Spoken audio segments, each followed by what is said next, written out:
bueno, una vez que concluimos, por ejemplo, dentro de planeación financiera, la empresa tal como la conocemos, o sea, derivado del análisis que realizamos tanto de razones financieras como de los múltiplos, como del perfil de la deuda, pues digamos que ya estamos conociendo mucho más a esta empresa, ¿no? Y para nosotros es importante porque, bueno, pues como les acabo de mencionar, nosotros suministramos información. Un segundito.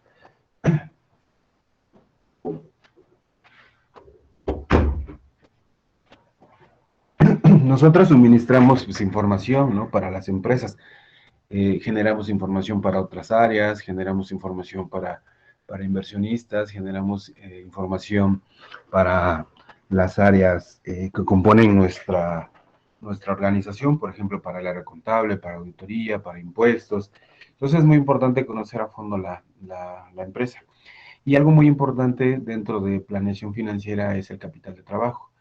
Ya lo hemos platicado y ustedes de alguna manera saben de qué se trata el famoso capital de trabajo. Básicamente, pues son la cantidad de recursos que se requieren, ¿no? Para las que las empresas puedan operar en su día a día.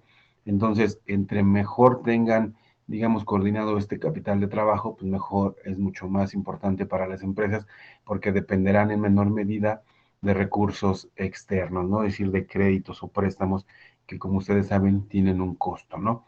El capital de trabajo. ¿Alguien me ayuda? Nancy, ¿me ayudas con con esta lámina, por favor?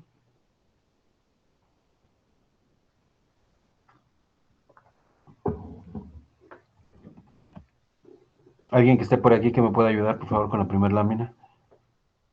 Sí, profe. Yo, profe. Por favor.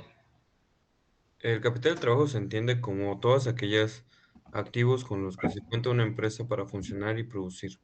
Es un cálculo elemental que nos indica si esta empresa es financieramente viable tanto a corto como a mediano y a largo plazo.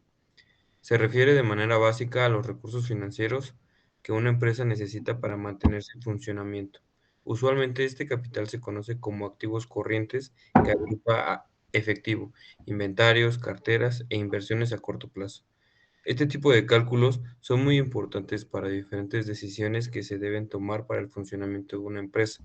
Por ejemplo, cuando se quiere hacer una inversión, hacer este análisis permite saber si la empresa puede funcionar restando el costo de la inversión y hasta que las ganancias de esta comienzan a entrar. Perfecto. Entonces, básicamente, aquí es bien importante, no calculamos esas razones, las de días inventarios, pero bueno, las hacemos luego rápido. Pero bueno, es muy importante nosotros, por ejemplo, conocer los periodos, por ejemplo, de cobranza, ¿no? Tener bien claro los periodos de cobranza. Para eso nos vamos a apoyar, obviamente, en un flujo de efectivo, ¿no? Pero bueno, vámonos por partes. Entonces es muy fácil o muy rápido detectar pues las ventas que hemos realizado y las fechas en que van a caer. Es muy importante también conocer todas nuestras obligaciones que tenemos que cumplir. Dependerá del negocio, ¿no? Algunos tienen nóminas, algunos tienen rayas, hay que pagarle al SUA, a los empleados hay que pagar el IMSS, el SUA, hay que pagar impuestos, hay que pagar créditos, hay que pagar proveedores, que es lo más importante, créditos de corto plazo, todo eso debe de estar muy bien sistematizado y programado. Entonces, este flujo de efectivo, este capital de trabajo, son básicamente, como dice aquí, los recursos que nosotros necesitamos para que una empresa pueda operar de manera más eficiente, ¿no? Si se trata de una empresa que está estudiando, por ejemplo, hacer ventas a crédito, este cálculo permite saber si el capital es suficiente para permitir ese tipo de negociaciones.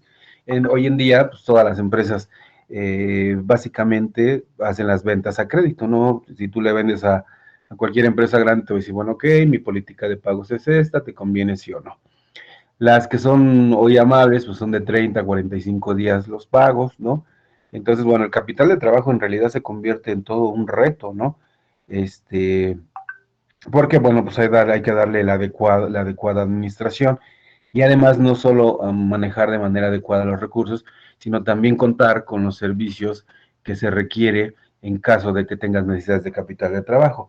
El capital de trabajo va a ser una necesidad normal, va a ser algo que se requiere, ¿no? Este, pero digamos, ahorita vemos, por ejemplo, el tema de factoraje, el tema de las líneas de crédito, las emisiones de corto plazo, ¿no? Entonces, eso es muy importante. El capital neto define los recursos financieros que la empresa necesita para cubrir todos sus compromisos a corto plazo y se trata de un indicador que muestra la capacidad de una empresa para pagar sus compromisos. Esto ya lo hicimos porque nosotros lo que hicimos fue el activo circulante menos pasivo circulante o la división de activo circulante sobre pasivo circulante que nos da la liquidez, o también calculamos la prueba ácida, que lo que hicimos el activo circulante, restarle la parte menos líquida, que son los inventarios, y dividirla sobre los pasivos, ¿no? Digamos que esta parte ya la elaboramos y se entiende de manera muy clara, ¿no? El capital de trabajo es muy importante. En un segundito me voy a meter aquí a la red y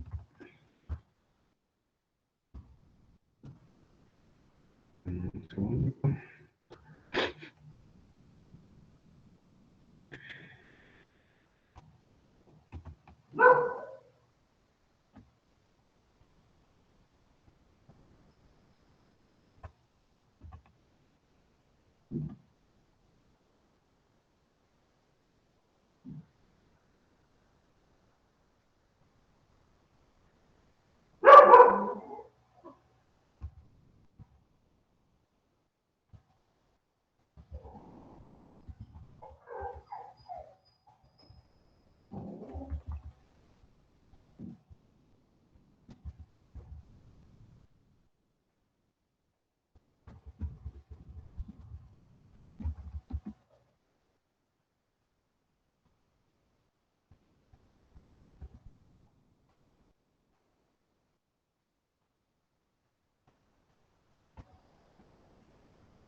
Entonces, por ejemplo, este de factoraje, pues nos ayuda mucho, ¿no? A poder tener estas herramientas. Por ejemplo, la relación con los bancos debe de estar muy abierta porque en ocasiones vamos a necesitar, por ejemplo, temas de factoraje, ¿no? Para quienes no lo recuerdan, porque lo vimos en el sistema financiero mexicano, pues básicamente se trata de el cede que tú le das a una empresa de factoraje para que pueda, tú le estás cediendo las cuentas por cobrar y él te está dando de intercambio, te está dando efectivo, ¿no? Entonces las empresas que empiezan a atravesar por problemas de capital de trabajo, que es normal porque en los negocios hay ciclos, entonces es muy importante, digamos, contar con este tipo de servicios, ¿no? ¿Qué se obtiene? Pues liquidez inmediata, tener acceso a tasas competitivas e incrementar el exponencial de tus ventas, ¿no? ¿Qué ayuda? Pues lo que estamos viendo, ¿no? A mejorar los ciclos operativos con la asistencia de algún especialista, pues te ayudan a poder, digamos, ayudar a mejorar el ciclo productivo. Y luego aquí también Bancomer, bueno, Bancomer y todos los bancos casi siempre trabajan con Nacional Financiera para el programa de cadenas productivas, que ya también alguna vez lo platicamos, y digamos, es muy importante que Nacional Financiero ofrezca este servicio porque, bueno, pues habla de empresas de tamaño grande, son grandes empresas que tienen proveedores diversos y entonces las políticas de las empresas muy grandes, pues obviamente la política de pago es a 75 días, a 50, a 60 días, entonces obviamente que las empresas necesitan tener mayor liquidez para poder hacer frente a sus obligaciones, ¿no? Y entonces Nacional Financiera ofrece, la verdad es que ofrece mejores, o sea, tasas de interés competitivas. Tú te registras en su programa, en el Nafinet, te registras en su portal, registras la empresa con las que vas a bueno, te inscribes, registras las facturas y ahí ya te aparece las tasas que te pueden aplicar. Acuérdense que entre mayor sea el plazo que vas a descontar, mayor es la tasa. Entre menor sea el plazo, menor es la tasa. Y entonces, bueno, pues tú ya puedes descontar y tener la liquidez inmediata que tú requieres, ¿no? Entonces, de cadenas productivas, la verdad es que funciona mucho.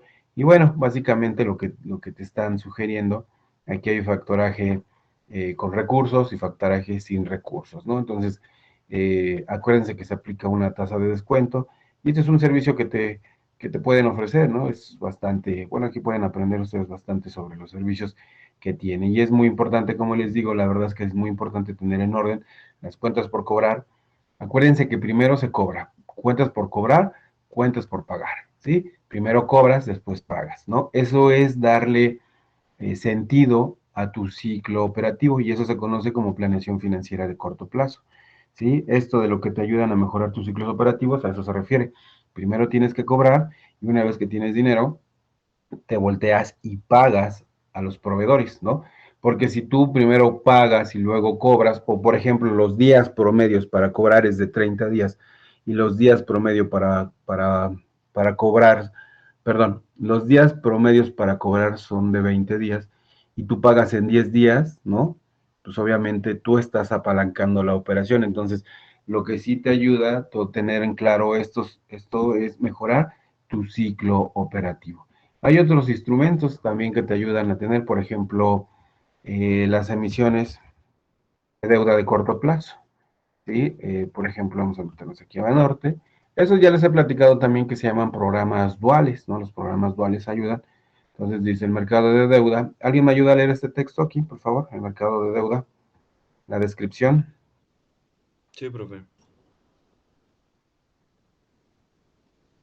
por favor. mercado de deuda representa una excelente opción para los organismos gubernamentales, empresas productivas del Estado, estados y municipios, entidades gubernamentales, que buscan alternativas de financiamiento diferente al financiamiento bancario. Banorte previo, perdón, Banorte previo estudió identificación de las necesidades de financiamiento de cada cliente. Le ofrece la opción de la emisión de deuda que mejor se adapta a las necesidades de financiamiento y a las características de cada entidad gubernamental. Deuda a corto plazo. Una emisión a corto plazo es la primera alternativa para la obtención de financiamiento de deuda a través del mercado, en donde se emiten certificados bursátiles de corto plazo, los cuales se caracterizan por su flexibilidad operativa. Las entidades gubernamentales pueden fondearse mediante la emisión de títulos buscando ser colocados entre una base amplia de inversionistas. Inversionistas. Perfecto. Gracias. Las principales características de los certificados bursátiles de corto plazo es que son títulos de deuda que se emiten en serie al amparo de un programa de certificados bursátiles, ¿no? Que te autoriza la Comisión Nacional Bancaria de Valores. Y este programa, como les he mencionado, se llama programa dual. Obviamente, aquí, como ustedes ya saben, quien te presta es el público inversionista y en cada programa se pueden realizar múltiples emisiones, cada una con carácter diferente: monto, plazo, unidad de referencia, tasa de interés, mecanismo de colocación, dotando estos títulos de gran flexibilidad operativa para los emisores. Y se requiere, al menos cuando son de corto plazo o muy corto plazo, se requiere al menos de una calificación por parte de las agencias calificadoras, ¿no?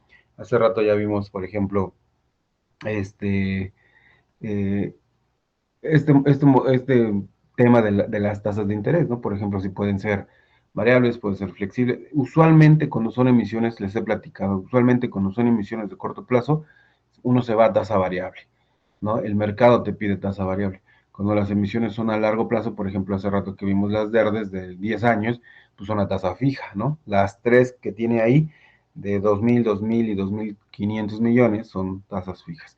Y cuando dice que se pueden hacer diferentes emisiones o múltiples emisiones, es cuando ustedes también vieron ERDES que decía ERDES 20, luego ERDES 22, y luego si pudiera sacar el 3, el 4, el 5, así sucesivamente puedes hacer múltiples emisiones, ¿no? La vigencia de los programas de las emisiones es de corto plazo, desde 2 años, y de donde se pueden emitir múltiples emisiones durante la vigencia del programa. Los plazos van desde un día hasta 360 días y se pueden colocar a tasa de descuento, de rendimiento, a tasa fija, variable, en pesos UDIs o indexadas al tipo de cambio, lo cual sería suicida, pero también se pueden hacer y también las UDIzadas se pueden hacer, ¿no? Esto, eso lo hace, como ustedes saben, ¿no? El gobierno federal lo hace a través de los UDIbonos, ¿no? Entonces, cuando hay niveles de inflación alta, como ahorita, pues obviamente es como una buena alternativa de inversión. Entonces, esto es muy importante. El programa de emisión de deuda de corto plazo tiene una vigencia de 2 años, ¿sale? Y se pueden hacer emisiones de un día hasta 360 días de duración, lo cual la verdad es que es muy importante. Eso te va a ayudar también a tu capital de trabajo. Esto no se hacía antes, porque casi las emisiones que se hacían de deuda, las emisiones de deuda que se sacaban en el mercado de valores, usualmente era para financiar proyectos de mayor envergadura, de mediano a largo plazo, pero hoy en día el tema de la necesidad de capital de trabajo se ha convertido en una necesidad vital y entonces ahora también se pueden hacer emisiones de muy corto plazo, por ejemplo, una emisión de un día, una emisión de 7 días, una emisión de 14 días, una emisión de 21 días, de 28 días, y la verdad es que son muy eficientes y con bajos costos, ¿eh? Y de ahí, bueno, pues ustedes saben que también hay certificados de largo y mediano plazo, ya no me voy a meter porque ustedes ya eso ya lo conocen. También hay emisiones estructuradas que también ya lo conocen, ¿no? Dice el área de banca de inversión de mercados de capitales de Banorte, es líder en México en la emisión estructurada, tanto en montos emitidos como en la capacidad de innovación de las estructuras, ¿no? Acuérdense que aquí, por ejemplo, lo que platicamos de Interjet o de ADO, que ceden toda la venta de teléfono por tarjetas de crédito y todo eso se va a un fideicomiso porque ya se dieron las cuentas por cobrar y llegan a ese fideicomiso los administra y paga los intereses. Entonces eso le da garantía al inversionista porque está teniendo la garantía de que el ingreso que caiga ahí pues va a servir para pagar la deuda, ¿no? Eso se refiere siempre con deuda estructurada o con bursatilización de activos, ¿no? Y hay, digamos, muchos casos, ¿no? Entonces, tanto el factoraje como las emisiones de corto plazo, los créditos de capital de trabajo, también son, pues la verdad es que son muy eficientes. Créditos de capital de trabajo,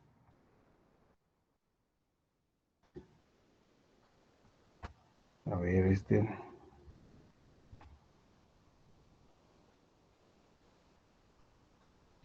pues los créditos de capital de trabajo, ¿no? Porque sabemos que el crecimiento de una empresa no se debe detener. Intercam pone a tu disposición un tipo de crédito orientado a financiar las necesidades del capital de trabajo de corto y mediano plazo con la finalidad de hacer frente a pagos como nóminas, materias primas, que básicamente son proveedores, pagos de impuestos, entre otros muchos. ¿Qué son los beneficios que ellos dicen que tienen? Pues tiene liquidez inmediata, apoyo al flujo de efectivo de la empresa, asesoría especializada. Bueno, yo me quedaría con esto, ¿no? Liquidez inmediata y apoyo al flujo de efectivo. Entonces, y bueno, pues digamos hay diferentes beneficios, pero con que apoye la liquidez y apoye el flujo de efectivo, pues bueno, eso es muy importante.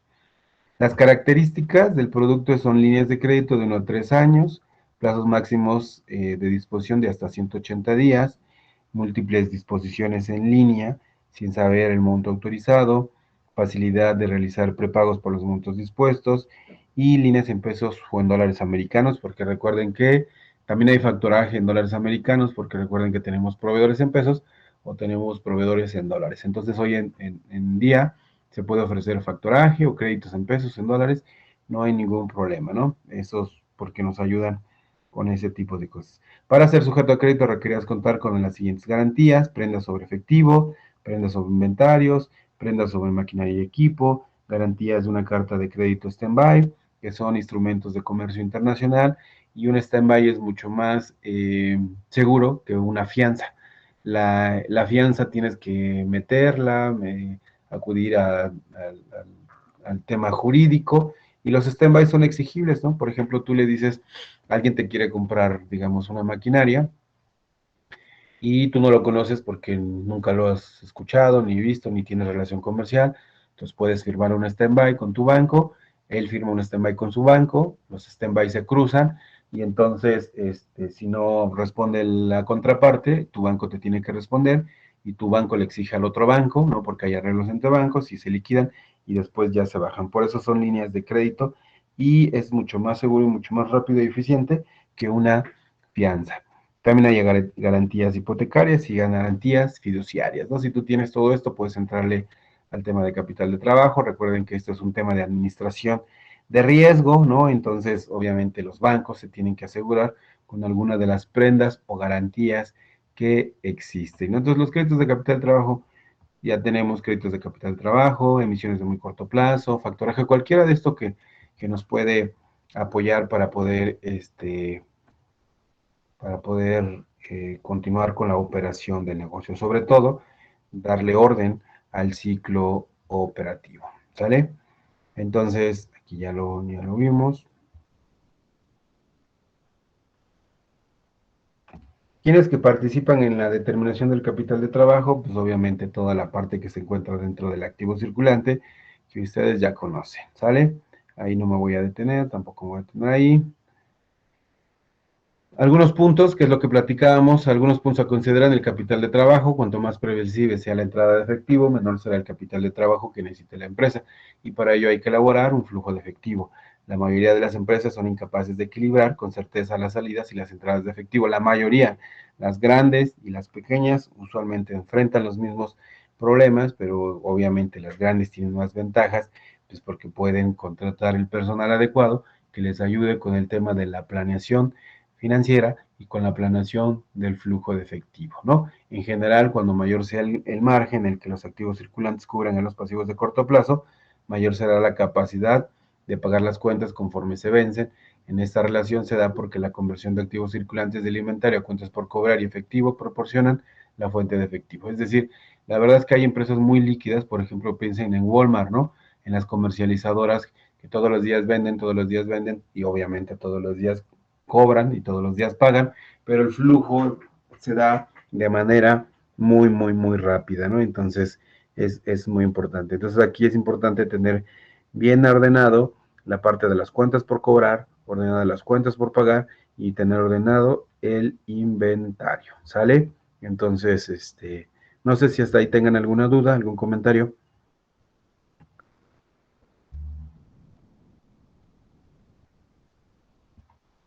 No, profe. No, profe.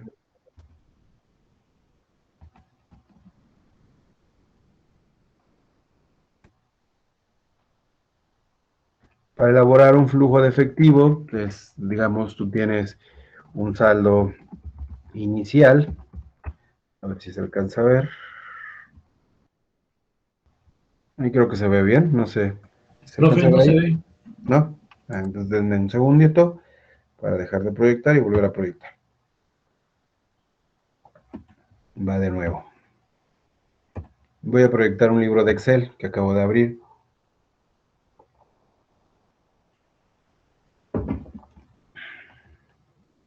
Ahí sí se ve un flujo de efectivo. Pues obviamente la verdad es que la mejor herramienta que uno puede tener. Y empieza.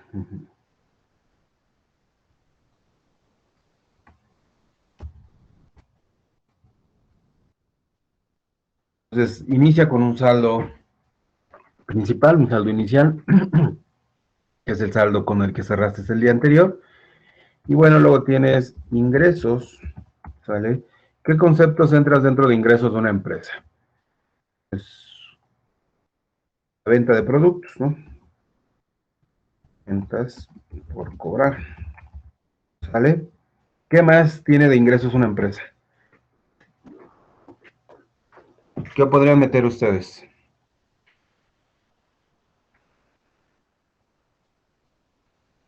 Cuentas por pagar. Ajá, ahorita vamos por los ingresos, es cierto, cuentas por pagar. ¿Qué más? ¿Qué más? ¿Qué más? Aparte de las cuentas por cobrar, ¿qué otro aspecto?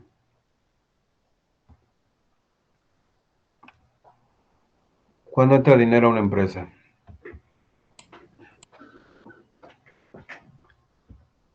Perdón, Roberto, no se escuchó. Ventas, ya están las cuentas por cobrar. Les puedes dejar cuentas por cobrar o le puedes poner así ventas, ¿no? Ventas o cuentas por cobrar, como quieras, ¿eh? O sea, pero ya sabemos que es ese concepto.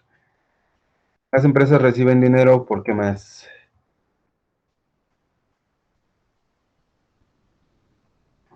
Por los préstamos, ¿no? O créditos, como quieran llamarle. Dale, cuentas por cobrar, préstamos, ¿qué más? Devolución de impuestos, ¿no? Ujú.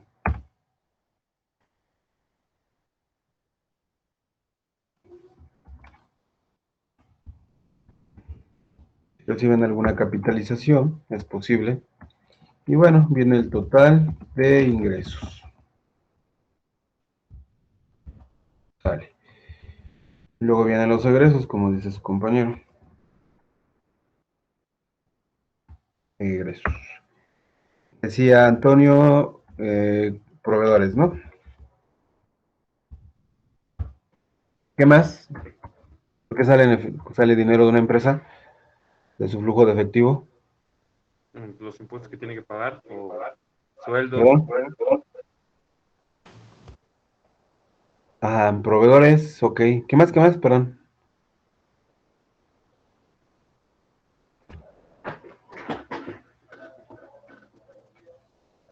Cuentas por pagar, Ajá, son los proveedores las cuentas por pagar. ¿Qué más? ¿Qué más? impuestos, Impuestos. Impuestos, muy bien. Impuestos, SUA, ¿sale? ¿Qué más? Igual, ¿no? Salario. ¿Perdón? En salarios, Perfecto. Hay dos tipos, nómina, que es la que nos pagan a los administrativos, ¿no? Y la raya, que son diferentes. La raya se paga de manera semanal y se considera un costo. La nómina se paga de manera quincenal y se considera un gasto, ¿vale? Va en el costo de ventas y va en el gasto este. Entonces, la raya es para los obreros y la nómina es para los empleados, ¿vale? Y luego, pues también los créditos, ¿no? Préstamos, le pusimos, ¿no? Préstamos, también aquí, pagar préstamos. ¿Qué más? Intereses, ¿no? Intereses. ¿Qué más se paga? Dividendos, ¿no? Regalías. Regalías. Si es que hay, obviamente, ¿no? Regalías. Proveedores, impuestos. Entonces, tú vas armando, vamos a poner ahora total de egresos. Y ya, tienes un saldo final, ¿no? Entonces, eso es muy importante porque tú vas construyendo, digamos, vas construyendo tu flujo de efectivo. Y aquí lo puedes hacer diario, por ejemplo, vamos a insertar otra. Entonces, tú dices, bueno, ok, aquí es el lunes, estamos a 3, 4, 5, 6, 6 del 12 del 21, ¿sale? Y tú lo puedes armar mensual, semanal, como tú quieras armarlo. Eso es lo importante de un flujo de efectivo. Y entre mayor detectes todos los movimientos que tú tengas, tanto de ingresos como de egresos, pues obviamente tu cálculo de tu flujo pues puede ser muy efectivo. 5 y aquí va un subtítulo que se llama semana 1, ¿sale? Y luego inicias la semana 2 y así sucesivamente, ¿va?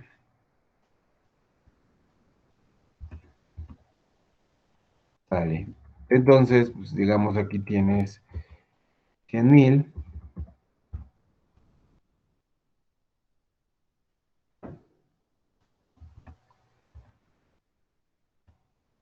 y empiezas a llenar tu herramienta, o sea, eso es lo importante, ¿sale? Tienes los 100,000 de ingreso, los de saldo inicial, luego supongamos que aquí vas a cobrar dos facturas de 10,000 cada una, porque ya tienes la información, préstamos no vas a pagar, devolución de impuestos pues, tampoco, capitalizaciones nada, ¿no? Entonces, bueno, pues ahorita nada más tuviste estas ventas, ¿sale?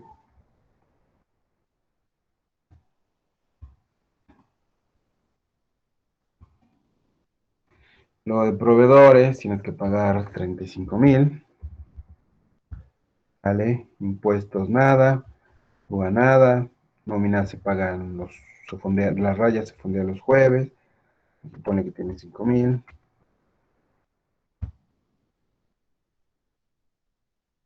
Y entonces, así es como vas llenando, o sea, en la medida que tú tengas el control de tus egresos y de tus ingresos, para eso sirve el famoso flujo de efectivo, ¿no?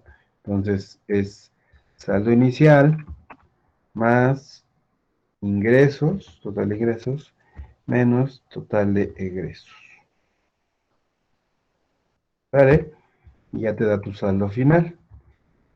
Luego, este saldo final pues, es el que vas a tomar para que sea tu saldo inicial. Y así empiezas a construir. Con esto tan sencillo, lo empiezas a construir. ¿Sale? Entonces, solo hay que vaciar información y listo, ¿no? Entonces empiezas a vaciar información y ya, empiezas a planear. Entonces, en el momento, por ejemplo, aquí puedes otra vez poner, al otro día es mejor, al otro día tienes...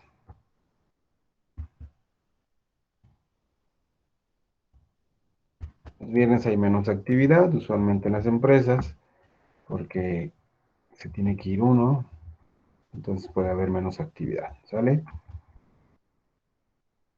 Proveedores,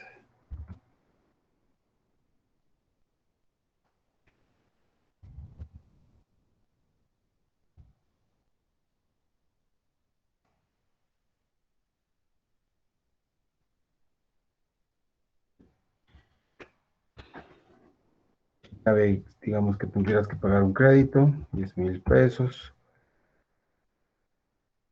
hay que pagar la raya y la nómina, supongamos que caería la quincena, ajá, pagarás impuestos, USUA.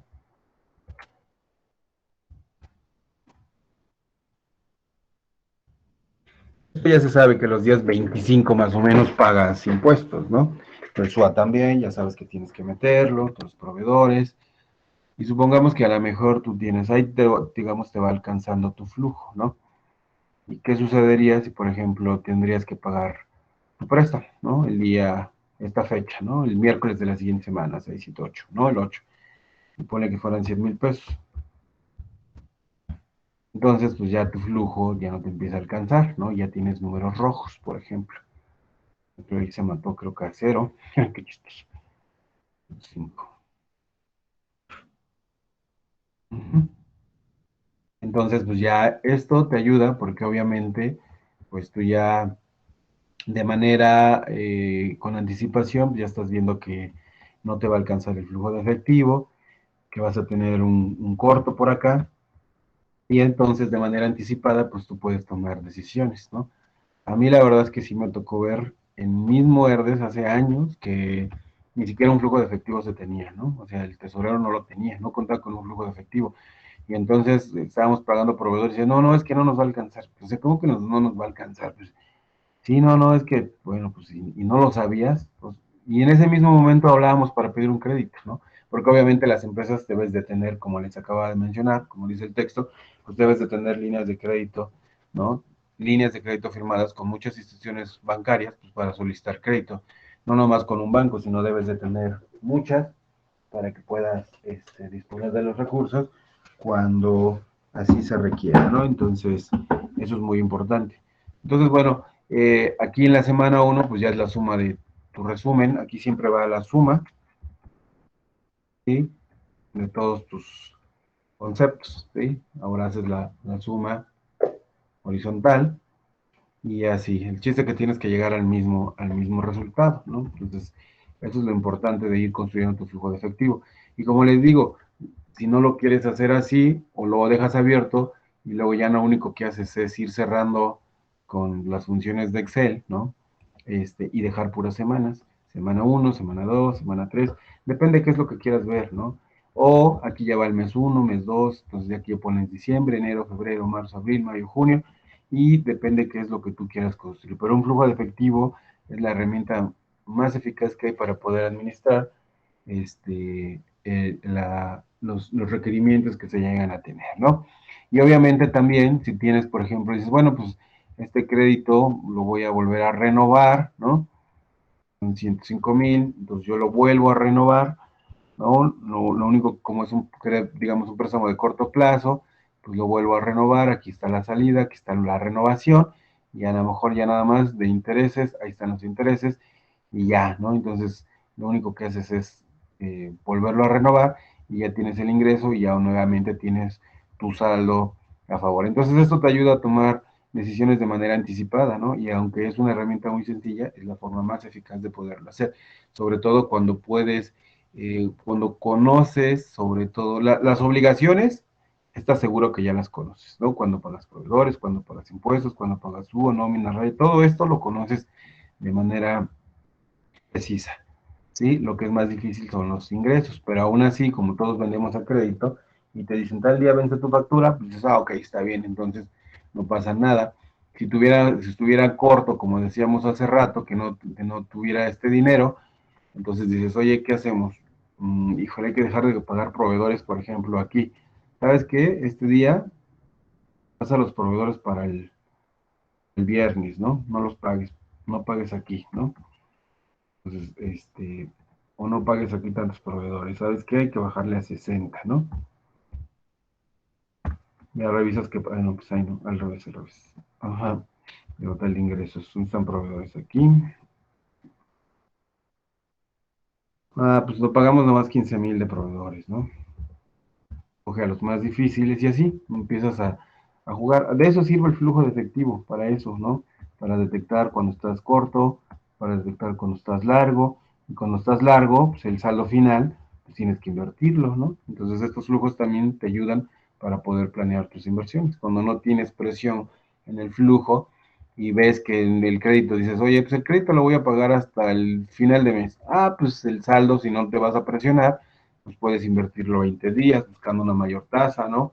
O cada 7 días, ¿no? Entonces ya con el flujo de efectivo también ya puedes planear no solo también qué vas a hacer, sino también el tema de las inversiones, ¿no? Puedes, acuérdense que entre mayor sea, cuando la tasa es normal, porque ya también platicamos que algunas veces fue anormal, pero cuando las tasas son normales, la curva es positiva, ascendente, entonces si tú buscas un horizonte más grande de inversión, pues obviamente vas a tener uno, un mejor rendimiento, y dos, vas a tener menor carga operativa, ¿no? Porque acuérdense, todas estas inversiones se tienen que hacer registros contables, tanto de la salida, que es la inversión, tanto como del retorno, que es el regreso del capital, el regreso del interés por la inversión y la retención del impuesto que te hacen por la inversión que tú realizaste o llevaste a cabo. ¿Sale? ¿Alguna duda? ¿Algún comentario?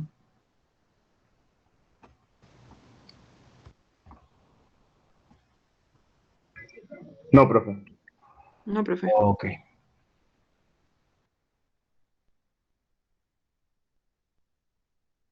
Ok.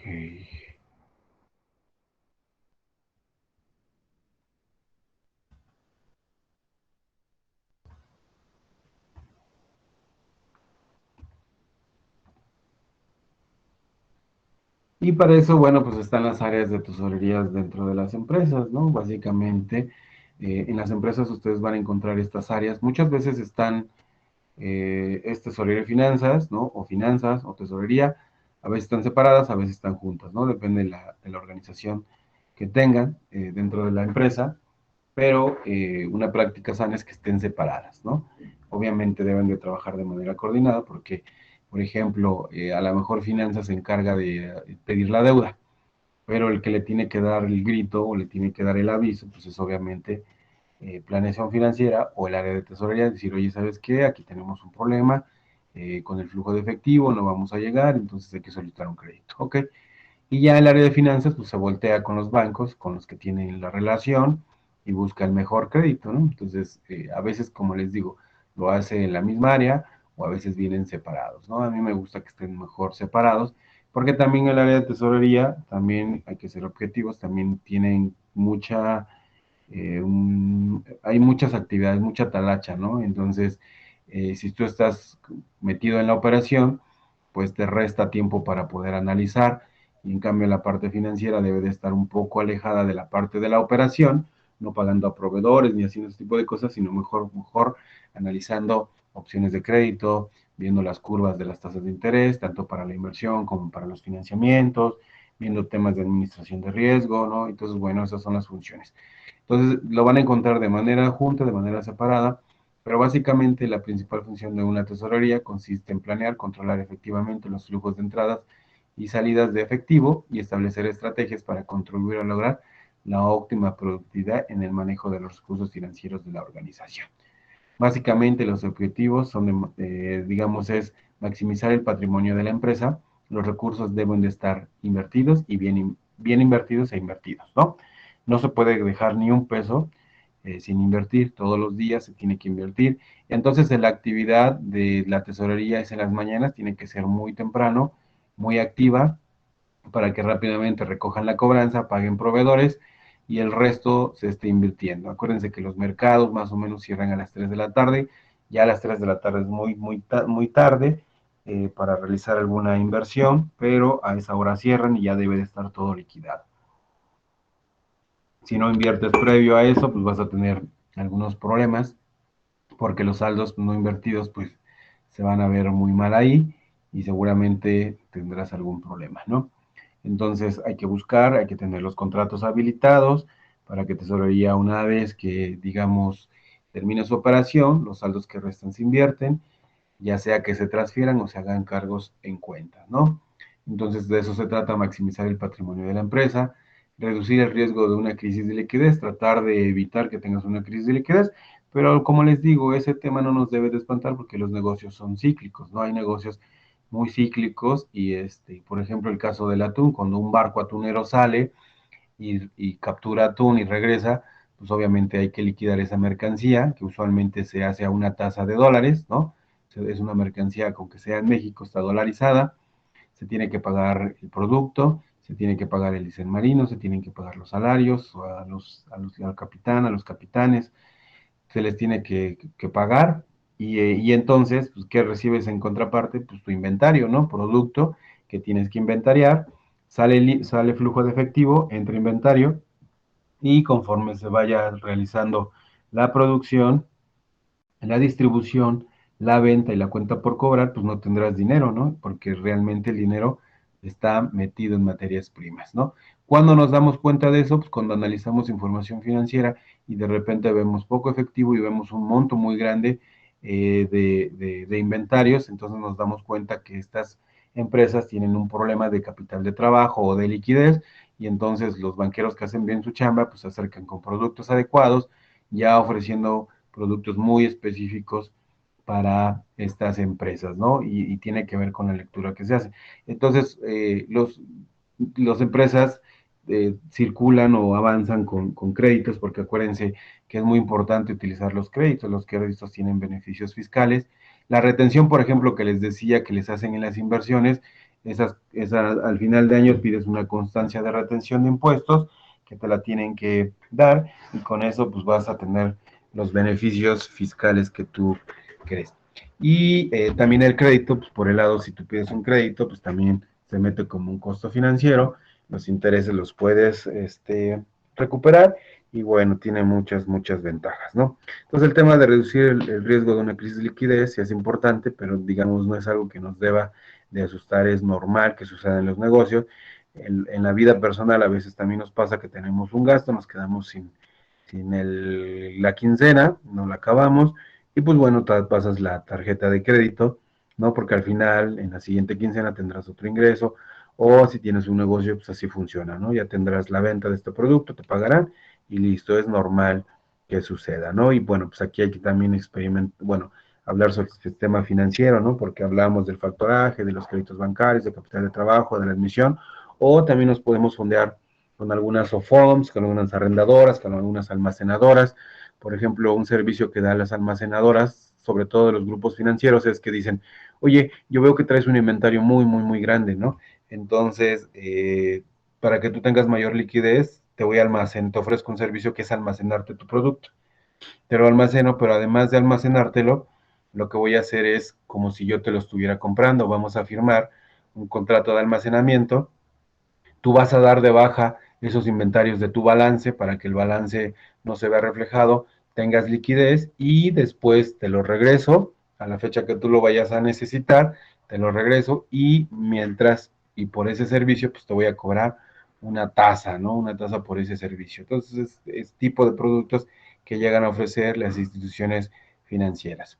Otra parte importante es el manejo eficiente del efectivo, se tiene que manejar de manera muy eficiente a través de cuentas, a través de cheques, tener controles dentro de los sistemas, ¿no? Sobre todo, entre más sistematizado y automatizado se tenga, pues ayuda a reducir los riesgos operativos, ¿sale? Aquí tiene que ver directamente el riesgo operativo. Y pago normal de pasivos es otro de sus objetivos, básicamente como lo que ya platicamos en el flujo de efectivo, y desembolsos de imprevistos, pero obviamente el tema de la planeación financiera trata de evitar a toda costa que haya algún imprevisto. Ocurren, claro que ocurren, pero entre más sistematizado tengamos nuestros procesos, ayuda a reducir estos imprevistos. ¿Sale? Y bueno, digamos que básicamente las tesorerías, bueno, de acuerdo a lo que comenta Ramón Valls Pinos en su libro Fundamentos de la Nueva Gestión de la Tesorería, a mí me gustan más los papers de las empresas auditoras, la verdad es que me gustan más. Pero bueno, este autor señala que la gestión de la tesorería es la gestión de la liquidez de la empresa, cuyo fin es garantizar que los fondos necesarios estén disponibles en el lugar adecuado, en la divisa adecuada y en el momento adecuado, ¿no? A veces yo les he dicho que es más importante, por ejemplo, si tenemos caja en dólares, pues que no esté invertida en dólares, sino que esté invertida en otra tasa, ¿sale? Eso se puede hacer a través de una inversión sintética y eliminas el riesgo con un derivado, ¿no? Con el producto adecuado, no tiene ni nivel de riesgo. Pero sí es importante que si tú requieres dólares, pues tengas dólares, y si requieres pesos, pues tengas pesos.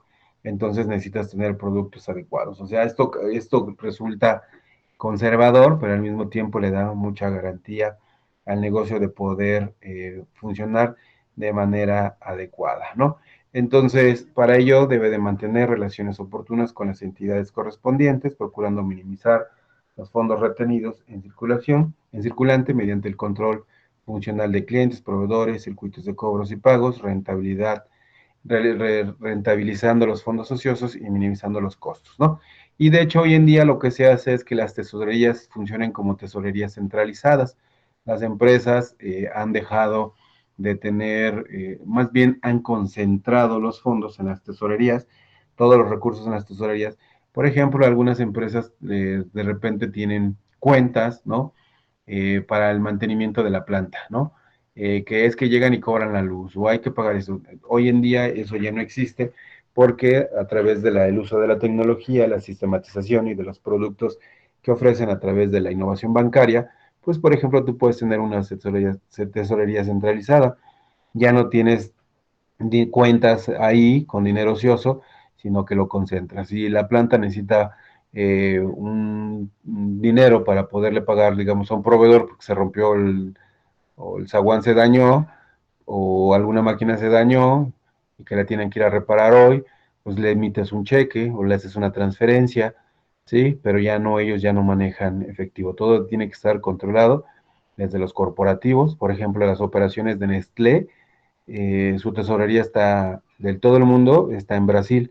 Entonces, tú eres proveedor en México, pues tienes que mandar escaneados tus documentos, darte de alta y ya, tus pagos van a ser procesados desde Brasil, ¿no? Tampoco tiene sentido tener muchas tesorerías. Como les digo, hoy en día las tesorerías se están centralizando todas las actividades y obviamente pues tiene mayores beneficios. Hay algunas tesorerías que manejan 3 diferentes tipos de cuentas exclusivamente para recibir cobranza, ¿no? Que son cuentas de cobranza, cuentas exclusivamente para hacer pagos, que son operativas, y cuentas de coinversión o coinversoras, ¿no? Entonces, todo lo que cae, por ejemplo, una forma, si tú quieres detectar de manera adecuada tu cobranza, pues tengo una cuenta donde todo lo que caiga ahí es cobranza, o sea, todo lo que llegue a esa cuenta es cobranza. ¿Sí? Y ahí ya te está ayudando, digamos, si tú defines esa política de operación, pues te ayudas en la tecnología porque todo lo que caiga ahí es cobranza. Y entonces lo único que tienes que empezar a hacer es buscar un sistema para que vaya macheando las facturas con los depósitos y no se quede ninguna cuenta en conciliación, tengas todo lo más posible o más cercano al día, ¿no? Eso ayuda. Las coinversoras ayudan a mover recursos, por ejemplo, hay algo que se llama partes relacionadas entre las empresas, y si la empresa A es la coinversora, si otra empresa tiene dinero que le hayan pagado por algo, entonces, o que le hayan hecho devolución de impuestos, la coinversora inmediatamente le quita esos recursos, los concentra en una sola cuenta y los invierte. Inviertes mayores montos, consigues mejores tasas y puedes manejar mejores plazos, ¿no? Si esta empresa al otro día necesita dinero para poder operar, la coinversora primero le va a hacer un estado de cuenta donde está saldo a favor y cada vez que le va entregando, va restando ese efectivo y si se queda sin dinero al fin de mes, pues le presta y entonces por eso es una coinversora, porque le quita el dinero y además cuando se lo regresa y si necesita, pues obviamente le va a prestar y se genera, como siempre, un estado de cuenta. Si el saldo es positivo, la coinversora le tiene que compartir o pagar intereses, y si es deficitario, pues le tiene que cobrar intereses por los préstamos que se hayan realizado. Y para eso se hacen créditos o contratos de cuenta corriente, así se llaman tal cual, para poder operar en las tesorerías. Ajá. ¿Alguna duda? ¿Algún comentario está ahí?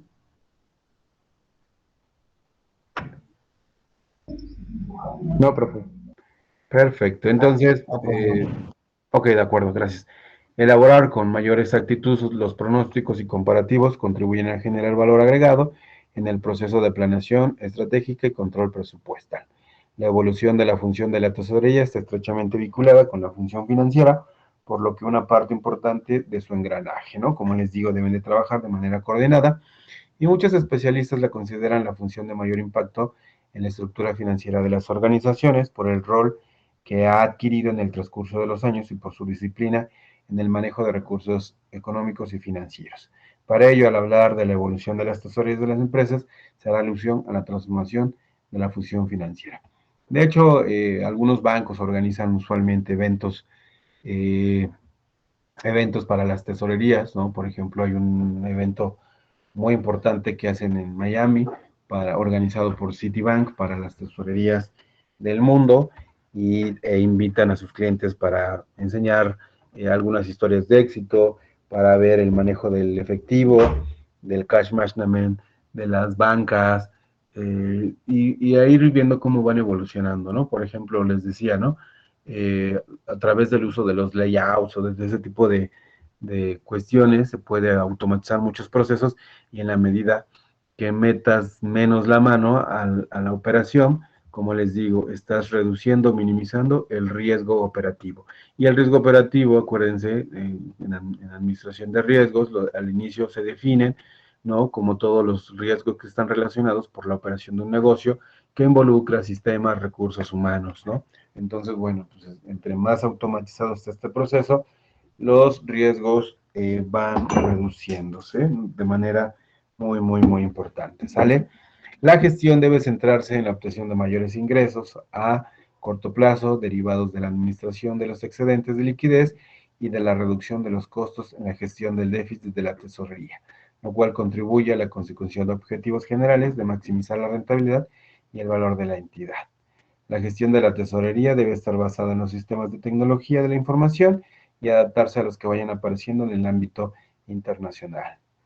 En el siglo XXI se está caracterizando por ser el siglo de la información, siendo después del recurso humano el recurso de mayor importancia para la toma de decisiones y la gestión de controles de riesgos, ¿sí?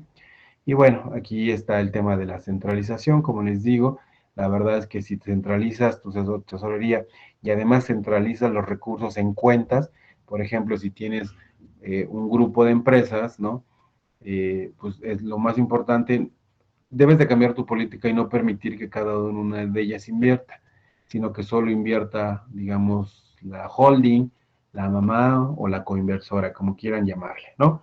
Entonces es más importante centralizar todos los recursos en una sola cuenta y apoyarte en sistemas, como les digo, para tener contratos en cuenta corriente, y si los recursos los invierte esta, digamos, esta la centralizadora, la mamá, pero invierte los recursos de las hijas, entonces quien recibe los intereses es ella, pero se crea un esquema donde tienes que repartir esas inversiones entre todos, porque ese dinero no es tuyo, es de los demás, y entonces, pero ya nada más es un proceso al interior, donde se tienen que registrar esos movimientos en cuenta corriente, ¿no? Pero obviamente centralizar, o sea, hay un ahorro de los costos este, del personal, un ahorro de los costos, por ejemplo, por las transacciones. A veces dices, híjole, no quiero invertir en ese banco porque no quiero abrir una cuenta, ¿sí? Entonces, esos también ahorros que se tienen. Ahorro en costos financieros por la centralización de las negociaciones bancarias, mayor capacidad de maniobra financiera, eliminación de saldos ociosos por consolidaciones de las operaciones, ¿sale? Entonces, bueno, pues digamos que un poquito es lo que estamos viendo. Voy a dejar de compartir esto. Perdón. Me estaba saltando una lámina.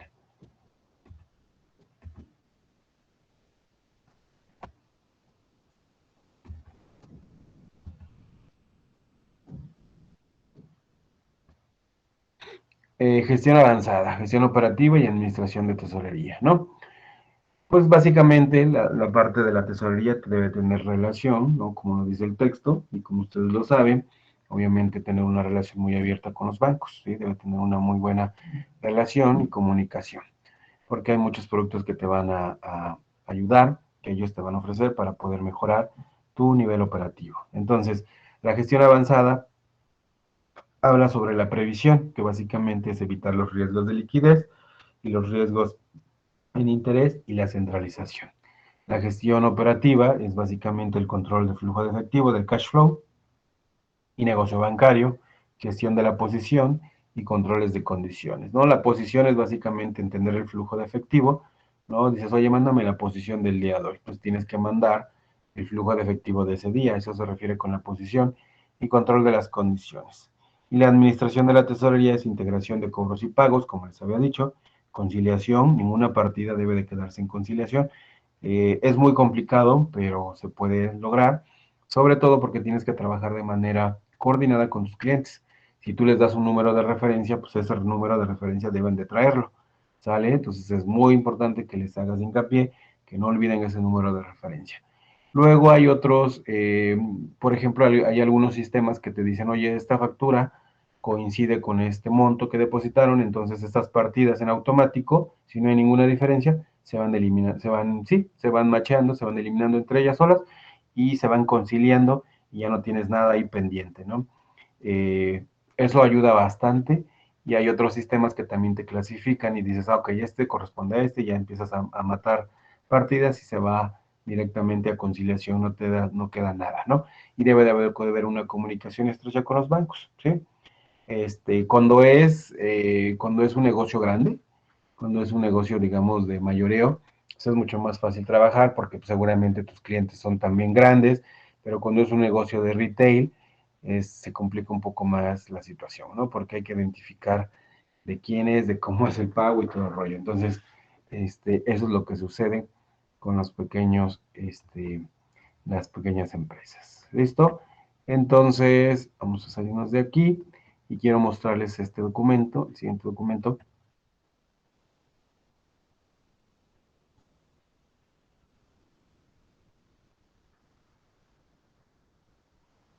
El resumen ejecutivo.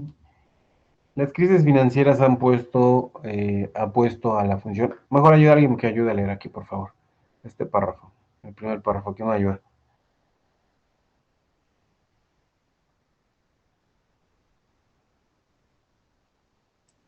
La crisis financiera. Sí, sí, la. Ok. La crisis financiera ha puesto la función de tesorería en el punto de mira debido a la necesidad de gestionar el efectivo, la liquidez y los riesgos. Durante los años que siguieron al estallido de la crisis, los equipos de tesorería han ampliado su influencia por toda la organización y se han acercado a las funciones operativas, lo cual les ha permitido evolucionar desde la generación de datos, su enfoque operativo tradicional, a la formulación de análisis de mayor valor añadido acerca de los riesgos a los que se enfrentan sus empresas. De las empresas. La encuesta de este año, que es bueno, ahorita lo vemos, ¿no? De este año pone en relieve cómo está cambiando las funciones de tesorería y las apremiantes cuestiones que para ello plantea sobre la estructura de las organizaciones, los sistemas y el reporting, así como la supervisión y el control. ¿Alguien puede leer un nuevo concepto de tesorería, por favor?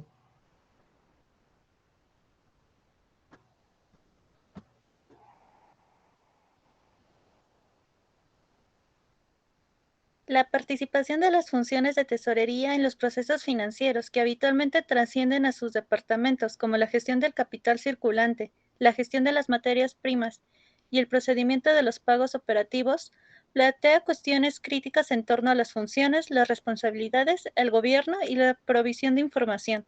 Los departamentos de tesorería se están convirtiendo en procesos colaborativos que implican a toda la organización.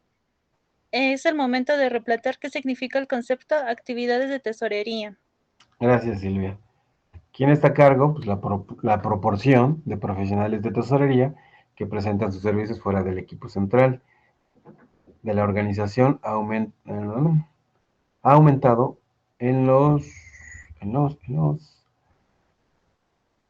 en los últimos 4 años. Actualmente los empleados se encuentran dispersos por diferentes departamentos y cada vez más se ha externalizado las actividades de la tesorería, habitualmente a través de centros de servicios compartidos. Los directores financieros deben decidir quién comparte estas actividades de tesorería que abarcan el conjunto de la organización. Si no es el departamento de tesorería, ¿cuál es entonces su función para aumentar el máximo de valor de las compañías? Se trata de una oportunidad para que los departamentos de tesorería colaboren con otras funciones a fin de desarrollar una estructura de eficiencia de procesos especializados que añaden valor en el seno de la organización. Esto es muy importante porque hay empresas que su tesorería se las llevan, o el área de recursos humanos se las llevan externos, ¿no? Y es un tema delicado, es un tema en realidad, claro que te puede ser eficiente porque tú puedes compartir costos con alguien, ¿no? Una tesorería centralizada puede llevar la tesorería de varias empresas, pero hay datos muy sensibles, ¿no? Como catálogos de clientes, este, cuentas, ¿sí? Entonces es información delicada. Lo mismo sucede en recursos humanos. Hay empresas que se dedican a administrar todo tu tema de la nómina, de las rayas, de las prestaciones, pero pues es que hay que compartirle los catálogos de sistemas y eso es un poco, bueno, más bien es de mucho riesgo, ¿no? Entonces, pero bueno, sí se da en muchos lugares y bueno, eso es algo que está muy de moda. Los responsables de tesorería bajo presión. Los responsables de tesorería de las organizaciones deben ser profesionales todoterreno. No solamente deben conocer en profundidad la gestión de la liquidez y la exposición de las empresas, sino que también deben ser consultores corporativos, responsables de procesos y jefes de proyecto de tecnología de la información, dado el aumento de las exigencias de los diversos stakeholders, ¿no? Como los accionistas, puede debatirse si los responsables de las tesorerías actuales disponen de los recursos que necesitan para adecuarse a los requisitos y mantener un adecuado control al respecto. También supone una preocupación que dichos profesionales no dispongan de presupuestos adecuados para satisfacer exigencias. Y para cerrar, ¿de dónde procede el financiamiento o la financiación? El financiamiento es una prioridad fundamental para los responsables de tesorería, concretamente en organizaciones de situaciones delicadas de solvencia. Actualmente, estos profesionales están analizando y aplicando fuentes alternativas de financiamiento, concretamente en el ámbito de la cadena de suministros. Estos avances exigen una mayor integración en las operaciones de tesorería, en las actividades financieras de las organizaciones y los responsables de tesorería deben avanzar y definir la mejor forma de colaborar a fin de organizar una estrategia de financiamiento. ¿Sale? Los altos ejecutivos necesitan información más exhaustiva sobre la tesorería con la consiguiente presión para el personal y los sistemas para satisfacer las necesidades de recopilar, tratamiento y búsqueda de datos. Se está presionando a los responsables de tesorería para que adopten nuevas soluciones integradas para poder facilitar el reporting de información de manera flexible, prácticamente en tiempo real, lo cual puede cambiar la naturaleza de las implementaciones de los sistemas de gestión de tesorería y someter a los presupuestos y a las plantillas todavía a más presión. Alinear la medición con las políticas y objetivos de tesorería, si bien las funciones más maduras de tesorería proporcionan un reporting de información adecuado, existe una brecha que debe salvarse entre los informes y la medición efectiva de sus resultados. Demasiado a menudo la información sobre las actividades de tesorería carece de ser expresada, de referencia expresa a la estrategia fijada y los indicadores claves de rendimientos que se conocen como KPI, definidos para seguir de cerca la evolución del rendimiento. Alianzas tecnológicas. La tecnología se ha convertido en la piedra angular de la eficacia de la gestión de la tesorería, aunque la dependencia de los sistemas es un arma de doble filo. Si bien la mayoría de los responsables de tesorería admite que la tecnología les permite seguir procesos efectivos y fácilmente adaptables con personal limitado, el 70% de los encuestados afirma que la nueva dinámica regulación externa supone el mayor reto al que se enfrentan sus sistemas y sus procesos. La clave para hacer frente a este reto radica en el establecimiento de alianzas con la función de tecnología de la información, en los proveedores externos y servicios de tesorería y en dinamismo de las soluciones de la previsión de la información. ¿Sí? Entonces, los directores financieros y los responsables de tesorería deben valorar el modelo operativo actual que utilizan la función que nos ocupa, evaluar los pros y los contras de la transformación y estudiar sus opciones de información de tecnología en lo relativo tanto a la integración de los sistemas como el aprovechamiento de las inversiones realizadas en el conjunto de la organización, ¿no? Y digamos, es un documento bastante interesante cómo han ido evolucionando las tesorerías. Es un documento de, aquí está, de PricewaterhouseCoopers, del 14, pero la verdad es que sí es bastante interesante cómo se ha ido modificando este tema de las tesorerías. Hay muchos papers, como les digo, actuales sobre el uso de la tesorería, ¿no? Entonces, o del manejo del flujo de efectivo, ¿no? Entonces, la verdad es que sí resulta interesante. Además, es un área donde muchos egresados de economía están trabajando. Conozco varios que tengo alumnos y alumnas que tengo en el diplomado, que han salido de economía y están aquí porque como dice aquí hay que saber un poco de bancas, bueno, un poco de tecnología, el manejo de las bancas, el manejo de los flujos, el manejo de los pagos, el manejo de los fondeos. Hay algunas tesorerías que están muy centralizadas, hay algunas que están más abiertas, eh, pero bueno, en general sí se requiere de conocimientos de economía y finanzas o contabilidad, porque bueno, pues hay que estar aquí muy metidos, ¿no? Es un área muy importante, la verdad es que sí. No sé si tengan alguna duda, algún comentario. No, profe. Perfecto, bueno, pues entonces aquí nos detenemos y nos veríamos la siguiente semana. Voy a trabajar en publicarles los trabajos finales, sobre todo como les dije, ¿no? Vamos a dejar de lado la exposición, por lo que comentaba Silvia en un momento dado, que sí somos muchos, ¿no? Entonces, un podcast lo soluciona, dejamos la misma ponderación de la exposición para el podcast, ¿no? Así que hay que hacerlo bastante bien, bastante creativo sobre todo, y con contenido evidentemente, para que tengan ese porcentaje de la evaluación, ¿no? El trabajo final y no sé si eh, yo les aviso cuándo sería el examen, ¿no? Este, y también cómo lo podemos delimitar, porque en el caso de planeación financiera no hay tanto problema. En el caso de administración de riesgo, pues digamos, este tema de los ejercicios, yo que estaba pensando en que se haga conceptos y hacer un ejercicio de un portafolio y ya nada más subir al propio examen, ¿no? Pero déjenme lo pienso y el lunes a más tardar ya lo tengo ahí listo publicado para que ustedes también empiecen a trabajar con tiempo en su trabajo o en sus productos finales. ¿Sí? Sí, profe, de acuerdo. Sí, profe, gracias. Sí, profe. De acuerdo. Va, perfecto. Entonces, pues cuídense, tengan buen fin de semana. Nos vemos la próxima semana para ir cerrando ya con todos estos temas pendientes. ¿Sale? Entonces, cuídense, buen fin y nos vemos la próxima semana. Gracias. Nos profe. vemos. Gracias. Hasta luego. Hasta luego. Hasta luego, Gracias, profe. cuídense. Hasta luego. Hasta luego. Hasta luego, profe. Hasta luego.